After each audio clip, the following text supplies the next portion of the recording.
자, 우리가 5장 이제 교재 거의 중반으로 이제 넘어왔습니다. 5장 이제 요약의 두 번째 파트인데, 분류에서 요약하는 형태는 대표적인 성균관대학교야. 성균관대학교. 그리고 경희대학교에서도 이 문제 유형으로 잘 나와요. 이렇게 이제 두 학교. 여러분들 실제로 보면 이게 학생들이 많이 쓰는 학교죠. 좀 잘 알아둬야 되는 거지. 자, 근데 여러분들 일단 문제 한번 봤지? 여기서 보면은 제시문들이 논리적인 관계를 좀 파악을 해야 돼. 그러니까 단순히 여러분들 예를 들어서 성균관대학교 문제 유형에서 그 상반된 대입장으로 분류해서 요약하시오 이렇게 할 때 그냥 분류해서 요약하거든? 근데 중요한 것은 거기서 딱 분류해서 요약하고 끝나는 게 아니라 제시문들의 관계를 파악해서 그 관계가 표현이 되도록. 그러니까 예를 들어서 A 입장으로 모였을 때 A 입장에다가 뭐 제시문 두 개를 쓸 때 그 두 제시문의 관계를 파악해서 쓰도록. 두 번째 입장도 마찬가지고. 예를 들어서 지금 오늘 같은 경우에 보면은 오늘 그 성화 뭐지? 고쳐쓰기 한 거. 거기 고쳐쓰기 한 거 같던가? 거기다가 선생님 이제 첨삭할 때 제시문들 관계 표현 다른 친구 거구나. 착각했다. 미안. 그 관계 성화거든요. 일단 중요하지 않습니다. 어쨌든 관계를 표현하면서 이렇게 썼거든. 그래갖고 이제 선생님이 보고 이제 칭찬을 했어요. 그러니까 한 단락에서도 볼 때 그냥 제시문을 단순히 나열하는 게 아니라 제시문의 관계가 표현될 때 하나의 논리적인 흐름이 형성이 되는 거야. 그래서 이제 그것을 이제 여러분들이 주목해서 이제 공부하는 거예요. 자, 여기서도 그냥 단순히 제시문을 읽지 말고 제시문 관계를 한번 파악을 해보자. 서로 대립하는 두 입장으로 분류하여 500자 내로 요약하시오 그랬습니다. 제시문 각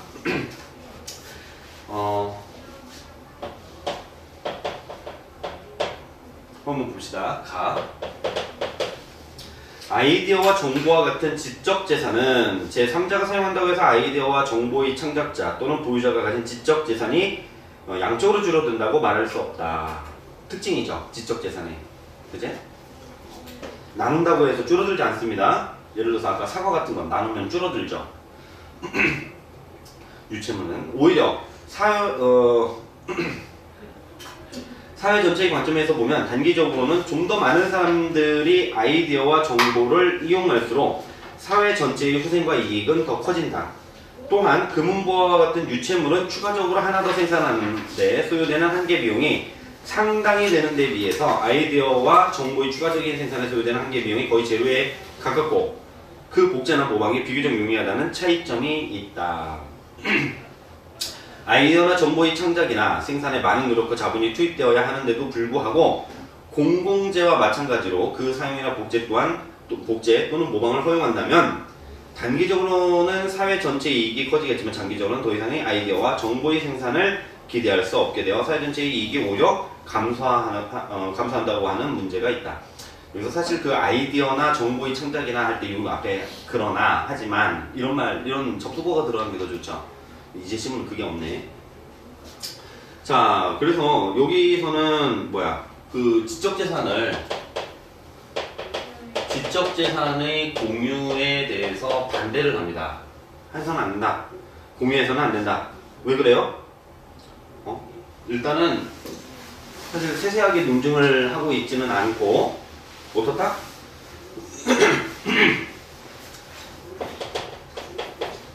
장기적인 관점에서 볼 때 이러한 지적재산의 생산을 가로막게 돼. 지적재산을 공유하게 되면 이 공유를 하게 되면은 이렇게 돼서 어떻게 된다? 사회 전체 이익이 감소한다. 지적재산을 왜 생산하지 않게 되는지는 설명 안 했죠. 근데 사실 그 부분은 다른 제시문을 보면 또 나와. 이게. 자, 제시문 나를 봅시다.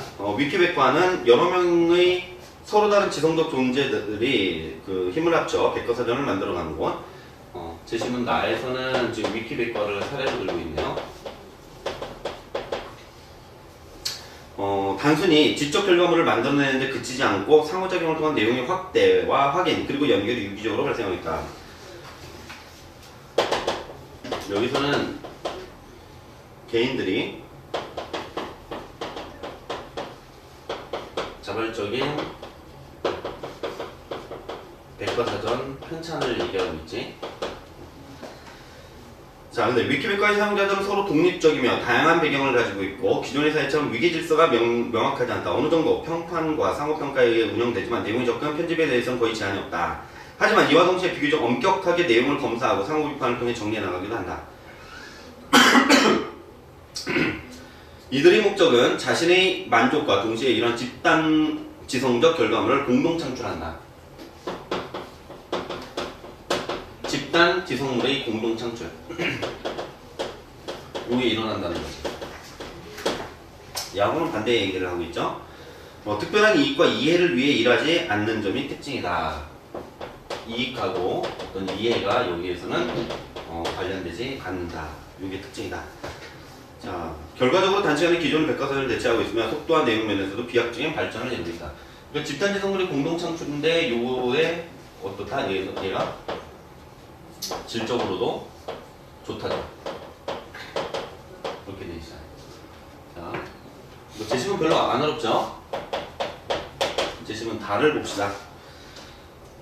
저작자에 대한 보호는 헌법에 규정하고 있다. 저작권법은 헌법 정신에 따라 저작자의 권리와 인적권의 보호 및 저작물의 공정 이용을 통하여 문화의 향상 발전에 이바지함을 목적으로 한다고 천명하고 저작권자에게 저작권이 존속하는 동안 저작물의 복제, 배포 등 저작물을 이용할 수 있는 배타적인 권리를 보장하고 있다. 우리가 사실은 지적재산권은 소유권의 일종이지. 소유권이라고 하는 것은 뭐냐면은 그 소유를 한 자 마음대로 자기가 자유롭게 그리고 또 하나는 배타적으로야. 배타는 뭐야? 익스클루드하는 거. 타인을 배제하는 거죠. 그지? 타인을 배제하고 나만 독점적으로죠. 배타적으로의 다름은 독점적으로야. 자유롭게 처분하고 사용하고 처분할 수 있는 권리. 내가 사용하고 버리고 뭐 없애버리고 이럴 수도 있는 거죠. 그지? 그리고 팔 수도 있고 등등. 그래서 이렇게 복제, 배포 등 저작물을 이용할 수 있는 배타적인 권리를 보장하고 있다. 여기서는 지금 저작권법 얘기하고 있지.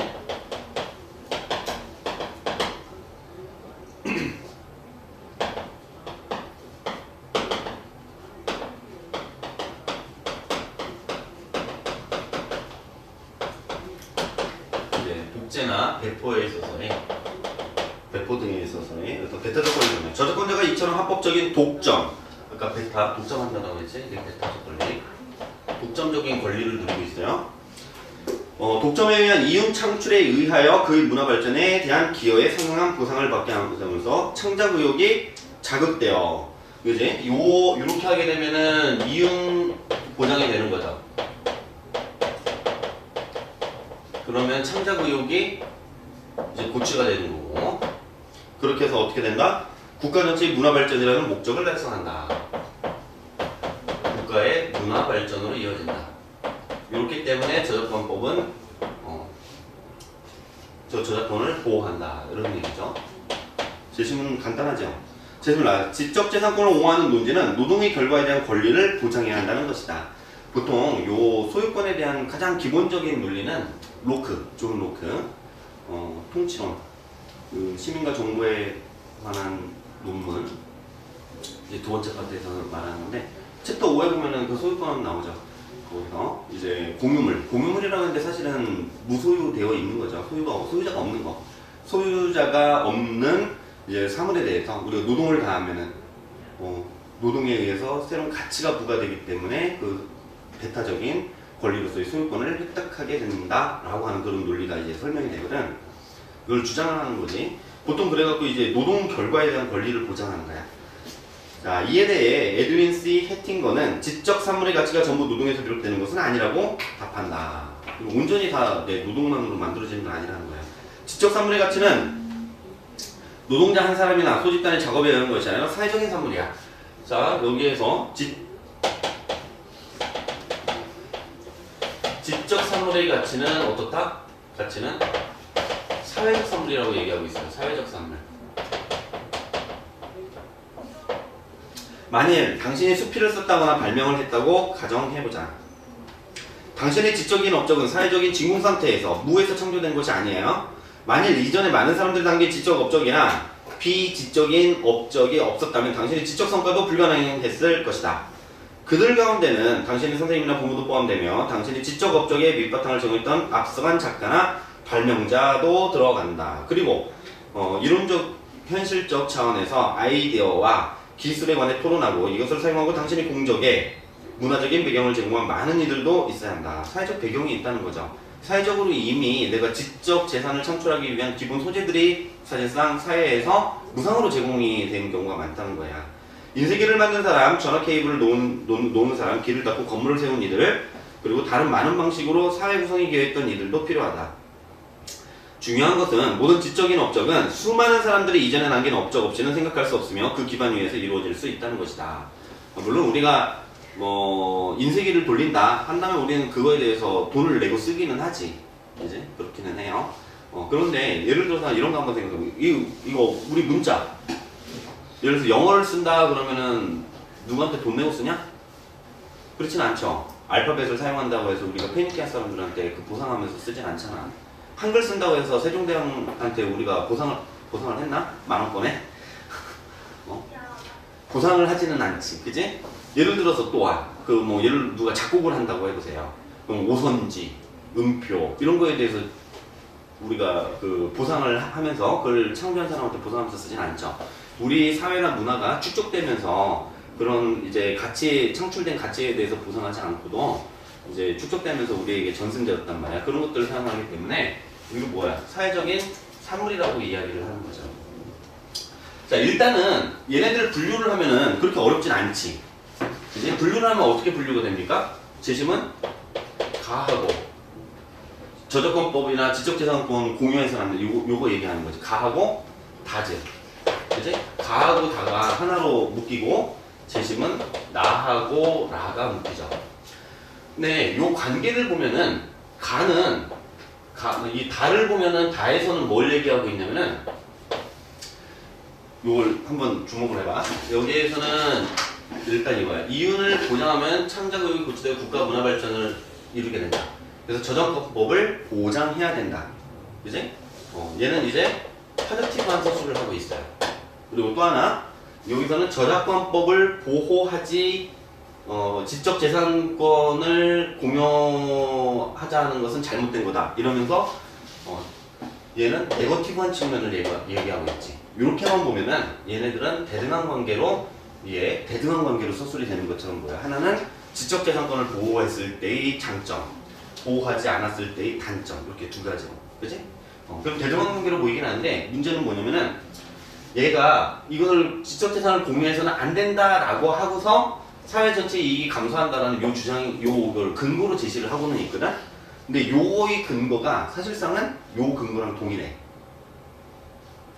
요기에 논리적인 공백이 있고 왜 사회 전체의 이익이 감소할까 장기적으로 볼 때? 요것 때문에 그러죠. 이윤을 보장하지 않으면 지적재산권을 인정하지 않으면 이윤이 보장이 되지 않기 때문에 창작 의욕이 고취되지 않고 따라서 사회 전체의 이익이 더 이상 창작을 하지 않기 때문에 사회 전체의 이익이 감소 이렇게 되는 거지. 이제 그래서 이게 입장으로 보면은 얘네들이 이렇게 대등하게 보이는데 사실상 다의 논리가 이 가를 뒷받침하는 논리가 되고 있어요. 이제 그래서 여기에서 이걸 같이 정리를 해줄 필요가 있지. 재심은 나에서는 뭘 얘기하고 있냐면은 재심은 나는 여기서 보면 위키백과라고 하는 것을 통해서 우리가 지적재산권을 말하지 않고도 그 지적재산권을 주장하지 않고도 어떻다? 지식 공유를 통해서 훌륭한 문화를 만들어낼 수 있다는 거죠. 그거에 대한 뭐가 나타나요? 여기서는 사례가 나타나죠. 사례를 통해서 지지하고 있죠. 위키백과라고 하는 사례가 요 사례를 증거로 사용하는 거 이것을 뭐라고 그래요? 이것을 예증이라고 하는 거지. 그러니까 지적재산권을 인정하지 않고 우리가 그 지식 공유를 했을 때의 장점의 사례가 여기 나오는 거야. 그리고 두 번째는 재심은 라는 어때요? 재심은 라에서는 어디 있어? 여기서 지적 산물의 가치는 사회적인 산물이다 이렇게 얘기를 하고 있죠. 그지? 너 혼자만의 너의 독립된 아이디어만을 통해서 나온 것은 아니다라고 얘기를 하면서 얘는 이제 논리적인 논리적인 지지를 하고 있지. 뭐에 대해서? 지적재산권에 대해서 반대하면서. 그러니까 지식 공유에 대해서 논리적인 지지를 하고 있는 거죠. 그치? 그래서 얘네들은 이제 독립적인 하나, 얘가 그러니까 결론으로 얘기하면은 얘는 지적재산권을 옹호한다죠. 그지? 그 근거가 가하고 다를 통해서 각각의 제시가 되고 있는데 사실상 다는 가에 종속되어 있는 셈입니다. 무슨 얘기냐면 얘가 얘의 하위 이유를 제시하고 있는 셈이기도 합니다. 근데 여기에서는 두 개의 독립된 근거가 있어. 첫째, 뭐다? 지식은 나로부터, 여기서는 지적재산권에 대해서 우리는 반대한다. 지식은 공유되어야 한다. 왜냐하면 첫째, 지식 공유를 하더라도 우리는 수준 높은 문화를 만들어 나갈 수 있다. 위키백과를 봐라. 이렇게 되는 거죠. 제시문 나는 논리적인 관점에서 얘는 현실적인 효과를 갖고 얘기한 거예요. 그리고 얘는 논리적인 관점에서 얘기를 하는 거야. 논리적인 관점에서 볼 때 우리가 보통 지적재산권을 인정하는 논리는 노동으로부터 논리가 성립이 되는데 노동이 근거가 되는데 그 노동만으로 되는 것이 아니라 사실은 사회적인 산물에 대한 우리가 의존하고 있는 것이 있기 때문이다. 이렇게 되는 거지. 그래서 두 개가 사실은 병렬적으로 이제 지지하고 있는 이런 형태가 돼요. 이해되니? 그래서 이 관계를 파악해야 돼. 우리가 논증이라고 할 때 이 논증이라고 하는 것은 보통 이제 결론을 지지하는 뭘로 돼 있습니까? 이유로 돼 있죠. 주장이 있으면은 근거가 있고. 근데 이 형태가 이게 계속 확장이 될 수가 있어요. 확장이 되는 것은 뭐냐면은 결론이 있고 이 이유가 있는데 이 이유도 하나의 사실에 대한 진술이거나 아니면은 어떤 의견을 주장하는 것일 수가 있단 말이야. 그럼 이것을 뒷받침하는 뭐가 또 있을 수가 있어. 이유가 있을 수 있죠. 그지? 그럼 선생님이 그것을 이제 하위 이유라고 이제 표현을 하는 거란 말이야. 논증이 하나가 되고 이 얘하고 얘가 다시 논증으로 변하게 되는 이런 형태가 돼요. 하위 이유가 또 나와요. 이렇게 해서 논증이 점점 심화가 되는 거야. 그럴 때 이렇게 될 수도 있고 이렇게 될 때 사실 아까 이 재심은 다 같은 경우는 다의 논리 일부는 여기에 종속이 되는 이 하위 이유로 작동하기도 합니다. 대등하면서도 사실은 하위 이유에서 끌어올 수 있는 게 되는 거지. 근데 다른 한편 이 결론이라고 하는 것이 결론이 있을 때 이 결론이 이렇게 될 수도 있어. 얘가 이유 1이 하나를 지지를 할 수가 있고 이유 2가 지지를 할 수도 있어. 이렇게 해서 이유가 첫째, 둘째, 셋째 이런 식으로 나열이 되는 거죠. 지금 요거에서 제심은 나라가 이런 형태야. 제심은 나는 현실적으로 볼 때 지식이 공유되더라도 새로운 작품들이 이제 새로운 지식 정보가 창작된다라고 하는 거, 창조된다라고 하는 거, 창출될 수 있다. 두 번째는 논리적인 관점에서 볼 때 지지될 수 있다. 라고 하는 이게 독립적인 이유가 되는 거죠. 그지? 이렇게 해도 될 수 있어요. 물론 이런 경우가 될 수도 있지. 이유 2라고 2가 결합이 돼서 논증이 돼서 하나로 이렇게 지지하는 경우도 있을 수 있어요. 그래서 선생님이 이런 것을 뭐라고 얘기를 하냐면 이런 것은 이제 깊이로 확장이 되는 논증 구조고 이것은 이것은 수직적으로, 이것은 수평적으로 확대가 되는 겁니다. 넓이로. 이런 식으로 될 수 있어요. 그래서 여러분들 이런 관계들을, 제시문들의 관계를 표현하면은 이제 훨씬 더 좋은 답안을 이제 서술할 수가 있어요. 자, 근데 이런 형태의 문제를 한번 이제 다른 연습 문제 우리 뒤에서 어디 갔어요? 172쪽에 있는 연습 문제를 통해서 한 번 더 연습을 해보자. 자, 제시문 가부터라는 집단 내에서 다수에 대한 개인의 동조 현상과 관련된 내용을 담고 있다. 이 4개의 제시문은 상반된 두 입장으로 분류하고 그리고 각 입장의 논지를 서술하시오 그랬어요. 자, 이거는 성균관대학교 문제예요. 성균관대학교 문제인데 여기서 주제어가 이제 딱 주어졌죠. 주제어가 뭐예요? 집단에 대한 동조로 제시가 됐습니다. 집단에 대한 동조.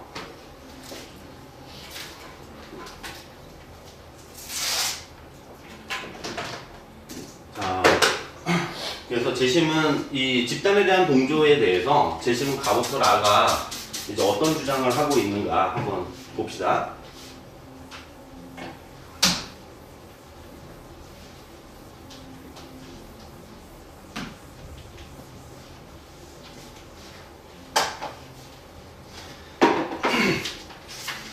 이제 유사한 형태의 문제야. 자, 집단성을 강조하는 주제어는 문제의 주제 항상 주의하세요. 동조한다라고 하는 것은 따른다는 얘기죠. 따른다는 얘기야. 집단 내에서 다수에 대한 개인의 동조. 집단에 대한 개인의 동조. 자, 가를 먼저 봅시다. 집단성을 강조하는 사회에서는 개인의 고유성이 동일한 전체 속으로 녹아든다.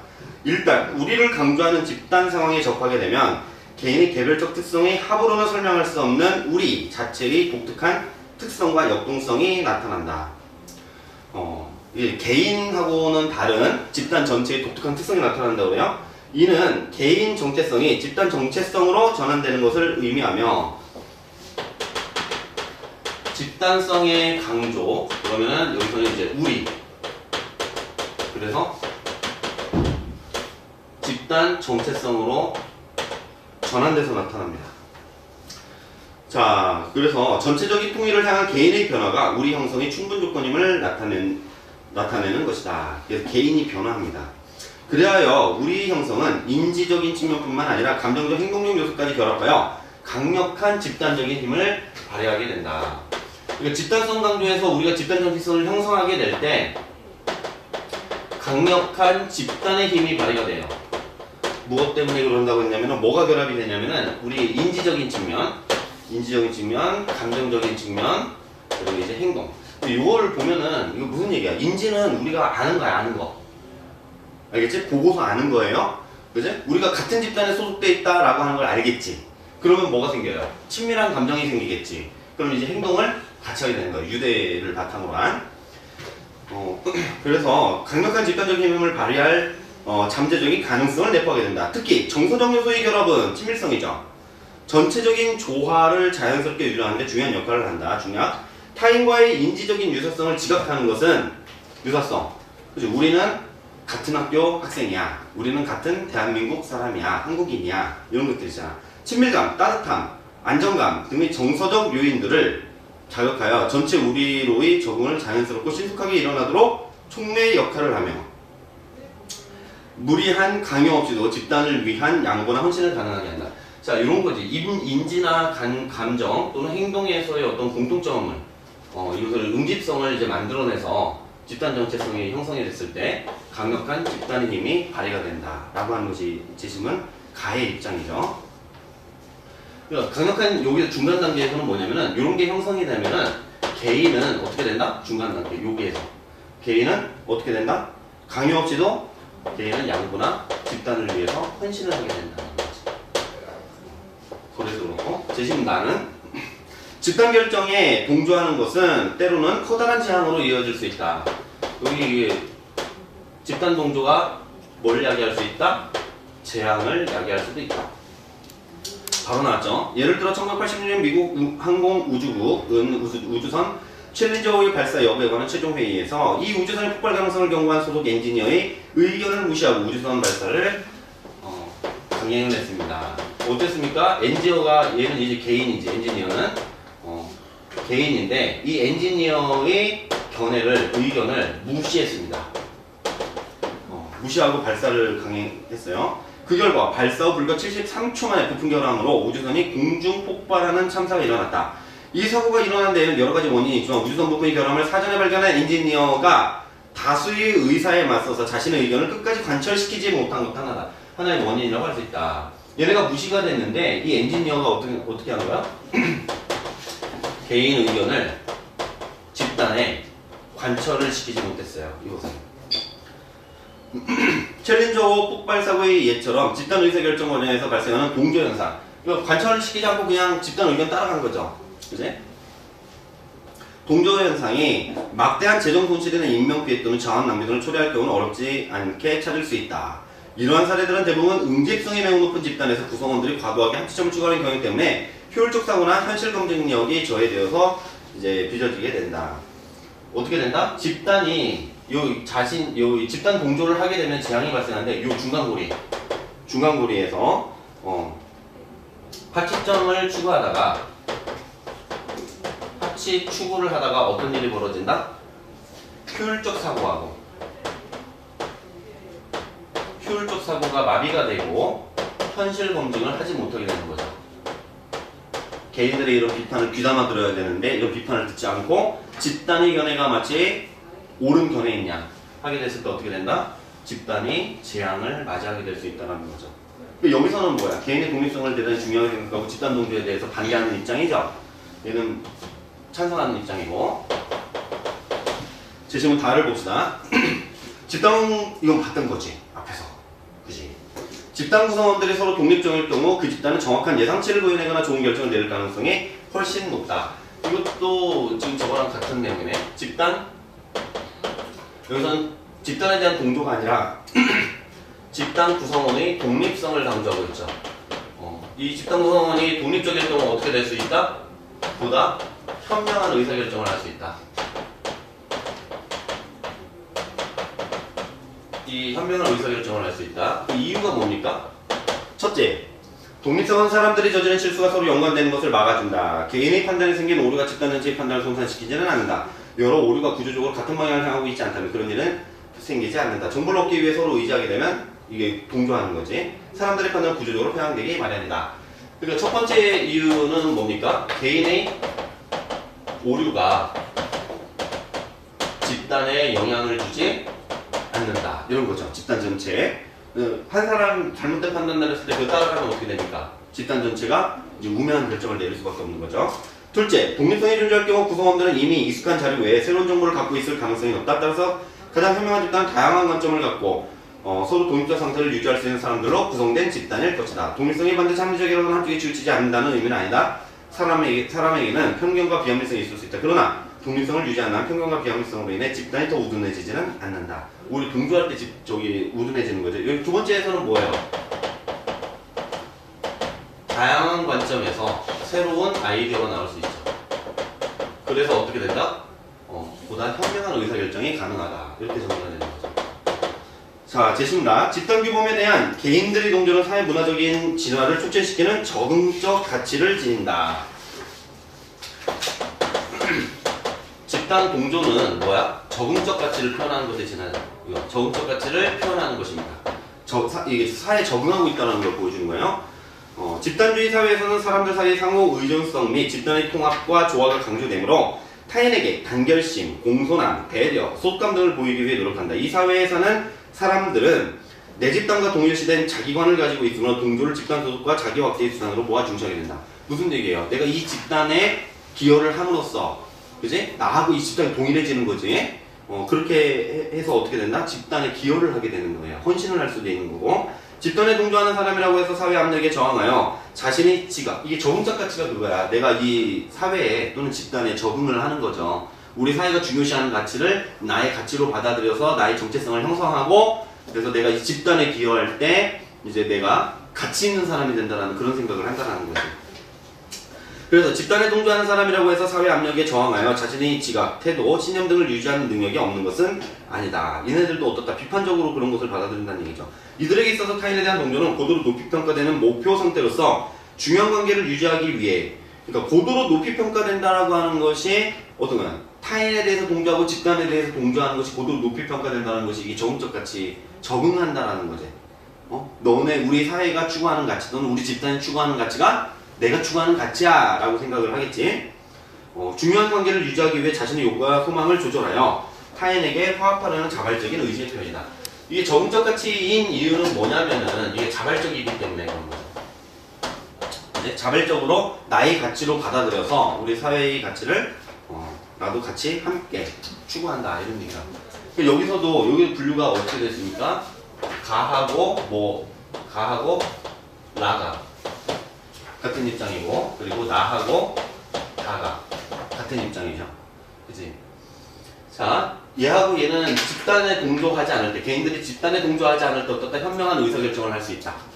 같은 입장이죠. 더욱더 현명한 의사결정을 한다는 거야.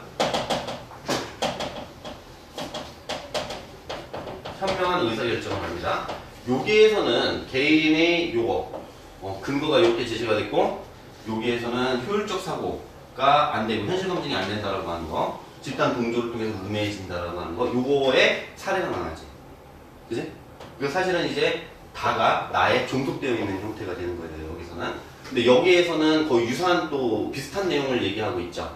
여기서 개인이 양보하고 헌신하는 상황을 보여주면서 집단의 강력한 힘을 발휘하게 되고, 이것은 사실은 무비판적인 것이 아니라 자발적으로 내가 집단에서 무비평가하고자 하는 이런 적극적 가치 표현이다라고 얘기를 하는 거죠. 그렇게 어렵진 않죠. 그지? 분류해서 쓰는 데 있어서.